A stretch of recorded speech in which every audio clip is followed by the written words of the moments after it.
Bonjour, là, je suis un peu trop. Bonjour, on se retrouve ce 29 juin. Je n'ai absolument pas regardé la date sur mon ordinateur à côté, n'est-ce pas? On se retrouve donc pour ce 29 juin pour voir l'avancée des travaux, vous parler des projets qui vont arriver. Donc moi c'est Maëlle pour Jomel Yarns. Mes pronoms sont masculins, il et lui. Et aujourd'hui, comme vous le voyez, je suis maquillée. Ça fait très très nana et je n'aime pas du tout. Euh, une petite pensée pour mon chéri qui va me voir et qui va se dire mais qu'est-ce qu'il lui a pris? C'est simplement que ma fille m'a offert un crayon, un maquillage et du mascara. Et c'est assez rare quand elle m'offre un truc, du coup j'ai voulu le mettre pour lui faire plaisir. Voilà, voilà. Euh, du coup ça va être un peu dur de regarder l'objectif de la caméra, je vous préviens. Je voulais vous dire aussi, si vous entendez du bruit ou des cris, je suis vraiment désolée. Je suis pas sûre que ça s'entendra, mais si vous l'entendez vraiment, je suis désolée. J'ai des nouveaux voisins en bas et disons qu'ils sont un petit peu bruyants. C'est-à-dire que ils ont un enfant en bas âge qui crie, qui rigole, qui pleure de temps en temps et je suis parfaitement ok avec ça parce qu'un enfant ça a besoin de s'exprimer peu importe l'âge. Mais je pars du principe que les parents sont pas forcément obligés de crier dessus non plus. Donc voilà, si vous entendez des cris, je suis désolée. Après, c'est pas toujours des cris négatifs, hein. Parfois ils le félicitent et ils se mettent à hurler bravo, c'est très bien. Oui, c'est bien, mais t'es pas obligé de crier. Donc voilà, c'est dit, c'est fait. Euh, c'est fini pour le côté râlage. Donc on va passer au tricot. La semaine passée, je vous avais montré mon Aquatofana, mon joli pull turquoise.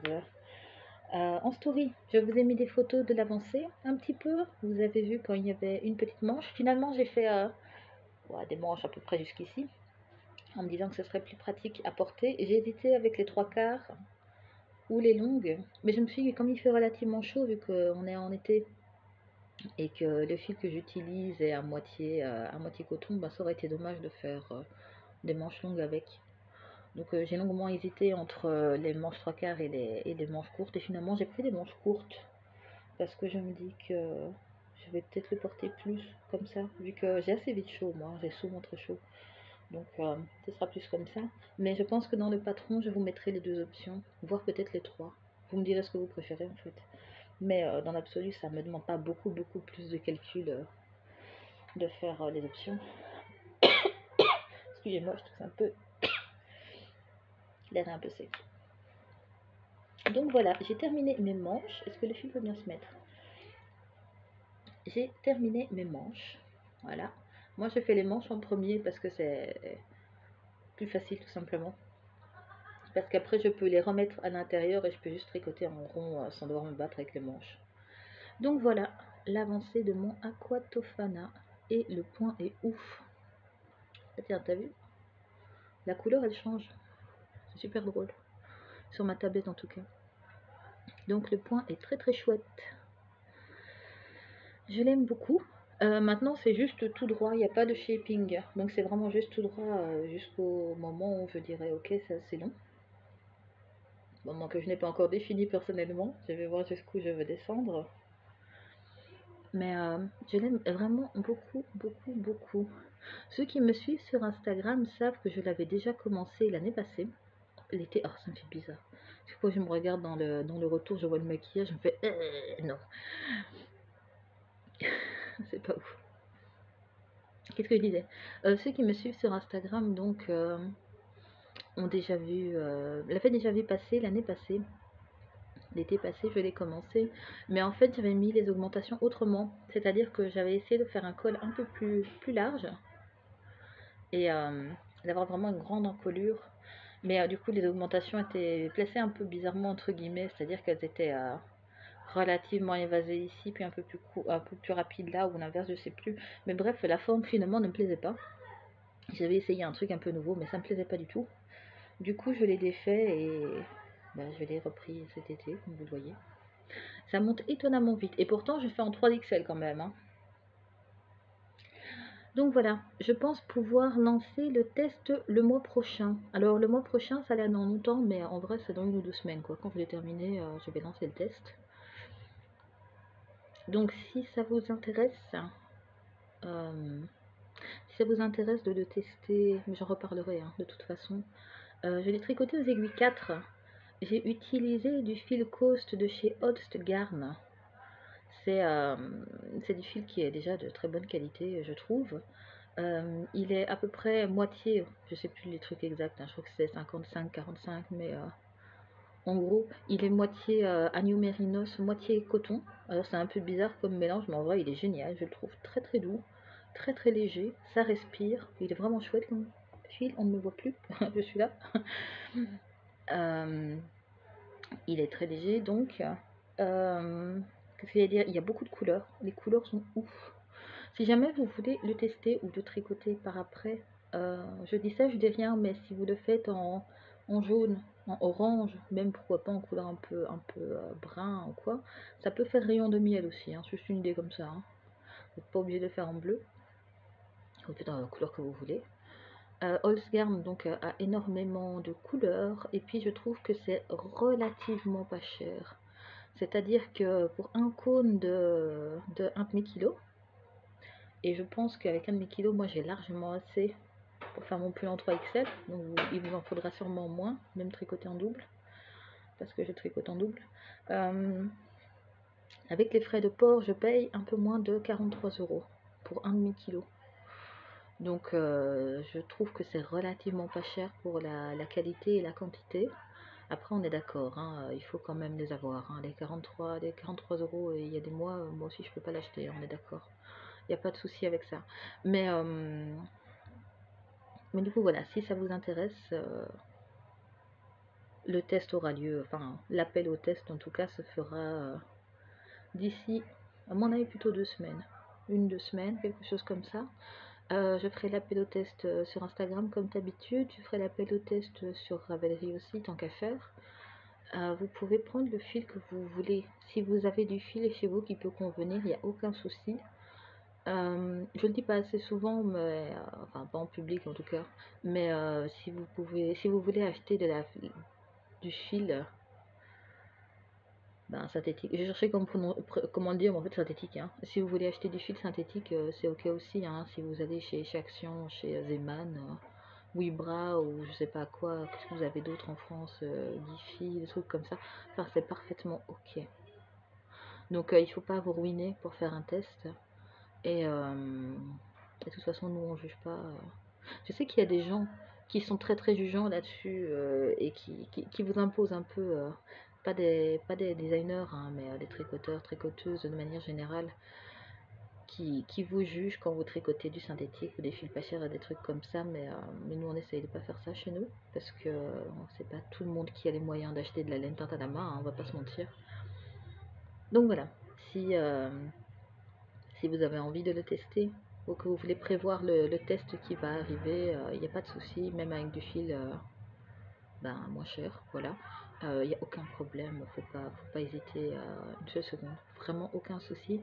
J'ai pas encore mis la deadline, ça me gratte depuis tantôt, qu'est-ce qui m'a pris de faire ça?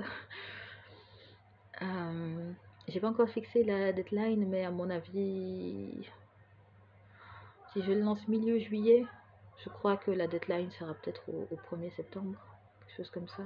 Après, les deadlines, elles sont toujours négociables. Si vous me dites, voilà, j'avais d'autres projets, j'ai mal géré, j'ai eu un empêchement, il faisait trop chaud pour tricoter, des trucs comme ça, n'importe quoi.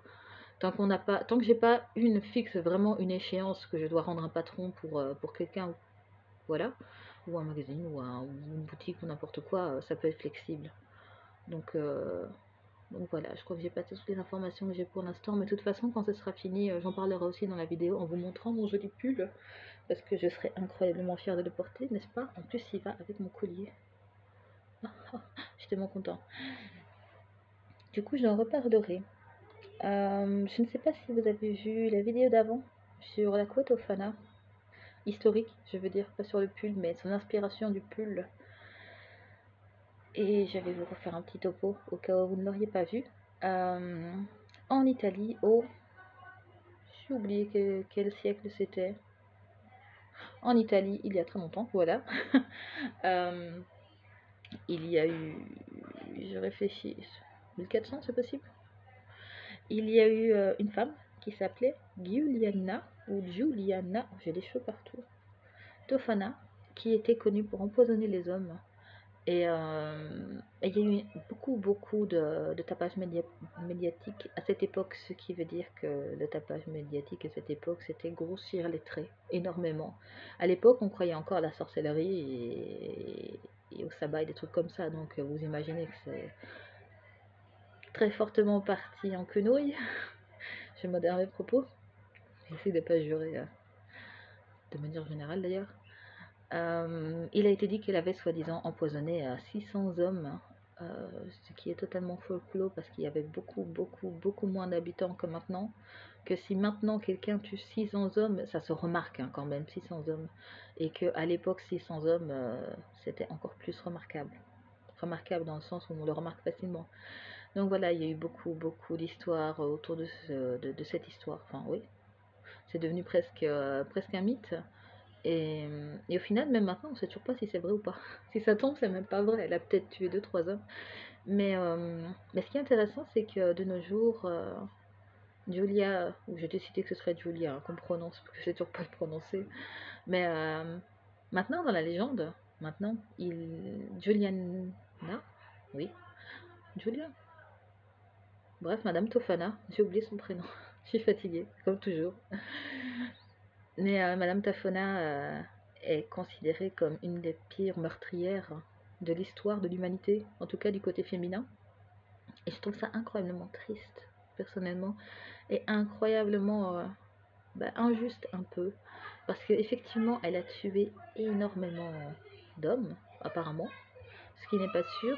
Ah, voilà, je sais pas si vous entendez. Elle a tué énormément d'hommes, mais en fait, le fait de tuer ces hommes, c'était vraiment la seule solution que les femmes avaient à cette époque-là pour se libérer d'un mariage malheureux. Et quand je dis malheureux, c'est pour pas dire abusif et violent. Ah ben je l'ai dit. Mais les femmes étaient traitées comme des meubles, comme du bétail à cette époque-là. Et elles étaient mariées souvent de force pour l'argent, pour les terres, pour le pouvoir, pour n'importe quoi, à des hommes qui ne les respectaient pas, qui les traitaient comme des esclaves, des servantes, des prostituées, et j'en passe. Et moi, c'est ça que je retiens.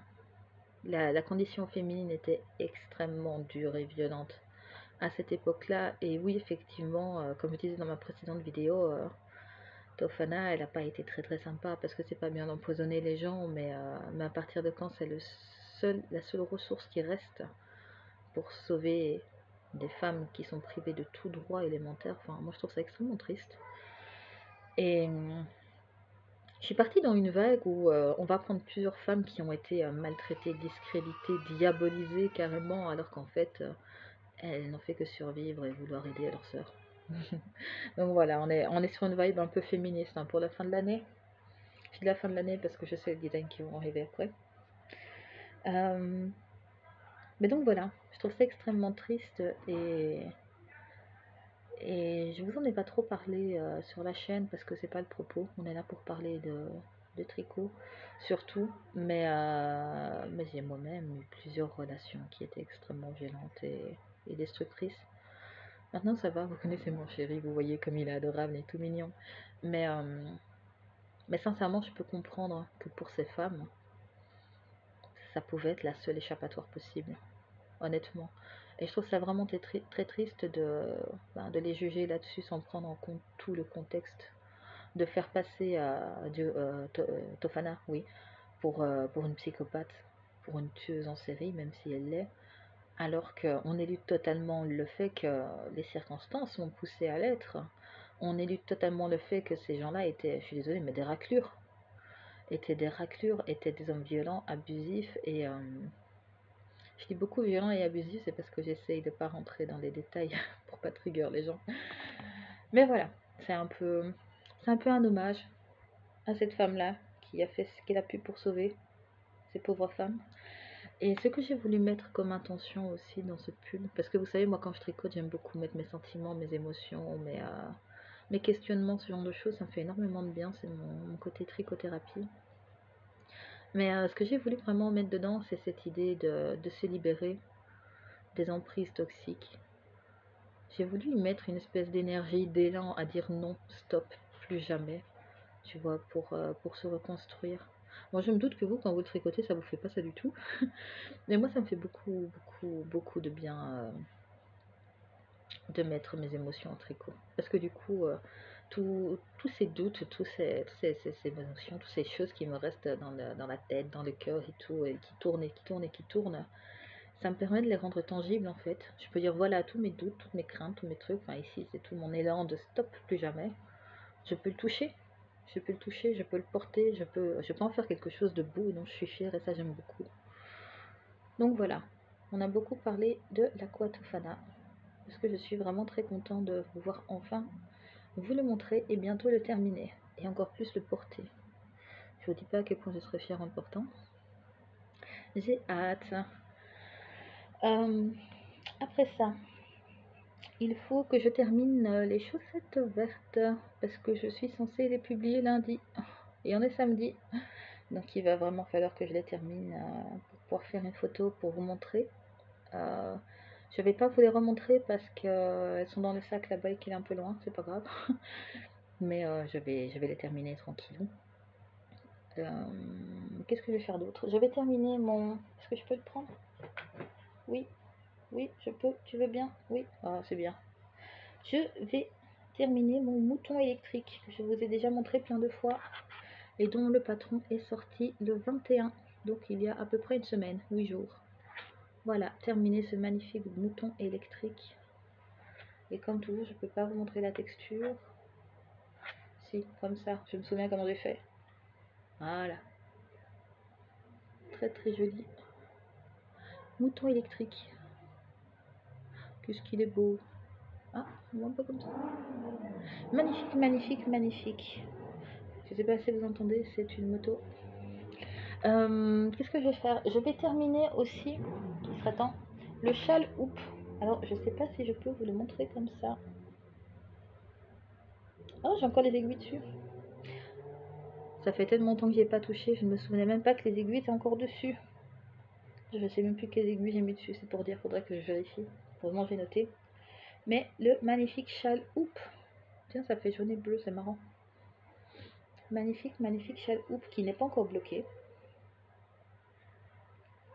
On ne voit pas bien. Ah si, on voit. Tu vois, ça fait des vagues. Des vagues et de la dentelle. Donc ça, il est très très grand aussi celui-là, parce que j'ai utilisé des grosses aiguilles. Je vais le terminer aussi. Comme ça, j'aurai plein de châles, dis donc. Je crois que j'aurai jamais eu autant de châles de ma vie. On va le terminer, on va aussi lancer les tests, mais ce sera plutôt pour cet automne, à mon avis, le temps de le terminer. J'ai envie aussi de retravailler certains de mes patrons. Parce que j'ai re-regardé Percy Jackson. Je sais pas si vous le savez, mais je suis super fan de Percy Jackson. J'adore ses livres, j'adore les bouquins. Ah oui, les bouquins, j'adore les films. Et puis dernièrement, j'ai revu, enfin j'ai découvert la série qu'ils ont fait, que je trouve vraiment très très bien.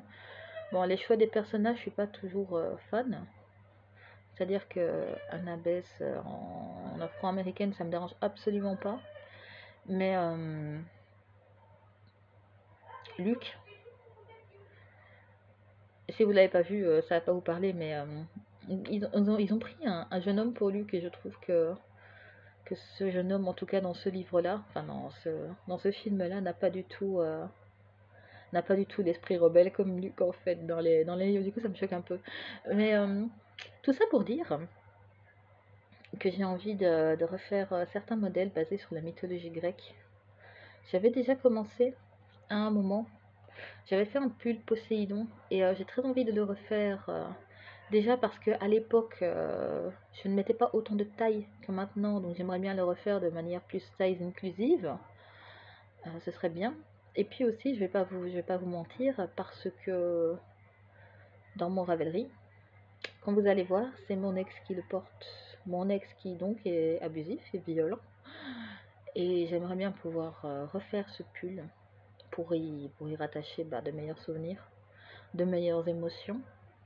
Et virer cet homme de ma vie, même ses photos. Vraiment, voilà. Donc je pense que ça c'est une espèce de renouveau en fait. Donc je pense que je vais le refaire, mais je sais pas encore dans quel fil. Et puis il y a un autre de mes designs aussi que j'aimerais bien retravailler et que j'aimerais bien faire en tides, en Holstgarn tides violet, enfin orchidée techniquement, parce que ce fil est vraiment magnifique, qu'il me parle énormément et je pense que ça irait bien avec. Donc voilà, je crois qu'on a déjà fait des projets, le tour des projets, des envies, des questionnements, etc. Je pense, je vous ai montré le pull, l'aquatofana, je vous en ai parlé. Qu'est-ce que c'est coloré autour de moi aujourd'hui? D'habitude, je suis très dans les noirs, les couleurs sombres, et puis depuis genre un an, un truc comme ça, je me dis je vais porter des couleurs, je vais oser. Ce qui fait que vous me voyez bien sûr toujours habillée en noir. Mais je commence à faire des accessoires, des châles vraiment très colorés. Et puis là, je vais avoir un pull coloré de ouf. Ça va être un peu difficile de le porter, je crois, les premières fois, mais je serai tellement fière. Mais du coup, voilà, je vous ai montré le pull. Je vous ai remontré le mouton électrique qui est en cale pour l'instant, n'hésitez pas. J'ai ma voix qui part un peu en cacahuète. Je vous ai remontré le châle hoop, le châle bleu qui est vraiment magnifique. Je sais pas comment je vais le bloquer tellement il est grand, mais j'ai trouvé un truc. Déjà l'autre jour, quand j'avais fait le point de confort, le grand châle en brioche rose, bleu, blanc, il avait fallu que j'aille acheter un deuxième set de tapis de blocage pour le mettre. Je suis pas sûre qu'il n'en aurait pas un troisième pour le châle hoop tellement il est immense. Mais je sais pas, je vais trouver un truc. Donc voilà, je vous ai parlé de mon désir de retravailler deux designs que vous allez sûrement passer voir. Je vous ai reparlé de la chaussette qui va arriver, que j'aurai pas le temps de faire tester, mais c'est pas grave. Je veux dire, c'est toujours la même construction, donc a priori ça devrait aller. Je le ferai peut-être quand même relire au cas où le patron pour voir si c'est clair, mais voilà. Je crois qu'on a fait le tour. Voilà, voilà. Bah écoutez, c'est un petit podcast aujourd'hui. Ah oui, euh, peut-être, enfin normalement, mon chéri revient cet été chez nous en Belgique, dans notre jolie petite Bruxelles. Oula. Il y a ma voix qui part vraiment beaucoup en cacahuète aujourd'hui. C'est parce qu'il fait très chaud, très sec et beaucoup de poussière. Mais je disais, mon chéri reviendra dans notre jolie petite Bruxelles. Alors on ne sait pas exactement quand, parce que lui-même ne sait pas encore exactement quand. Mais peut-être que d'ici 2 ou 3 podcasts, on pourra vous dire, hé, regardez qui est là. On espère très très fortement. Donc voilà, on croise les doigts. J'ai fait le tour de ce que je voulais dire. Ah non, il y a un truc que je voulais vous dire aussi. Déjà, on va faire un grand coucou à l'atelier de Madine. J'en parle souvent, j'ai l'impression. Coucou Madine! J'aime beaucoup Madine, elle est super chouette. Donc si vous cherchez des podcasts à regarder, vous pouvez aller voir le sien. C'est l'atelier de Madine. C'est très facile à trouver. Elle n'a pas fait beaucoup de podcasts, mais j'aime beaucoup l'énergie qu'elle dégage. Je peux aussi vous conseiller éventuellement d'aller voir Claudette et ses loisirs. C'est une de mes testeuses qui teste le châle point de confort, le châle en brioche. Et elle fait des petites vidéos presque tous les jours pour montrer ses avancées. Donc c'est vraiment super chouette à regarder. Moi j'aime beaucoup. Tous les jours quasiment je vais voir. Euh, j'ai une autre testeuse aussi qui a un podcast, mais je ne me souviens plus comment s'appelle le podcast à la seconde. Et c'est embêtant. Alors, je ne gagne absolument pas du temps, n'est-ce pas? J'essaye d'aller voir sur internet.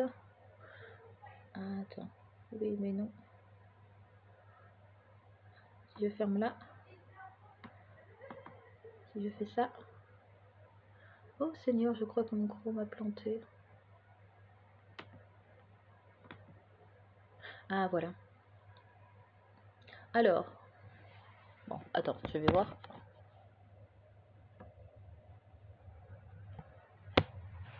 Tout ça pour voir ce que j'écris. Hein. Ah, Tricotine by Sandrine, voilà. Comment j'ai pu oublier ce nom? Je suis désolée. Tricotine by Sandrine a aussi un podcast et aussi une de mes tests. Je suis désolée, Sandrine. Je suis vraiment désolée. Euh, elle, elle teste les chaussettes La Force. D'ailleurs, dans un de ses podcasts, elle était un peu étonnée parce que le patron s'appelle Whit La Force et elle se demandait si ça allait rester comme ça. J'en profite, Sandrine, pour te répondre. Ça fait la force fait partie de la collection des chaussettes du tarot.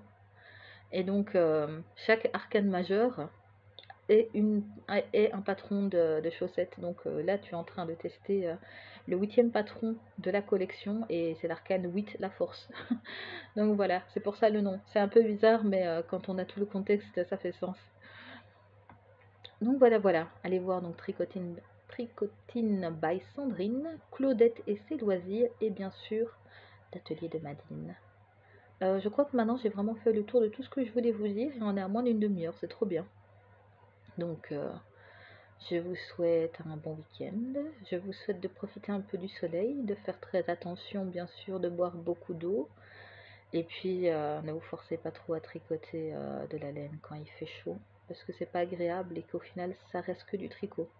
Et le tricot, ça doit être un plaisir quand même, ça doit vous détendre, ça doit pas être une source de stress ou quoi aux caisses. Donc voilà, j'ai fait le tour. Ah, et on peut en profiter aussi pour faire un petit bisou spécial à mon chéri qui va sûrement voir la vidéo. Coucou mon amour. Donc voilà, je vous laisse et à la semaine prochaine peut-être. Au revoir.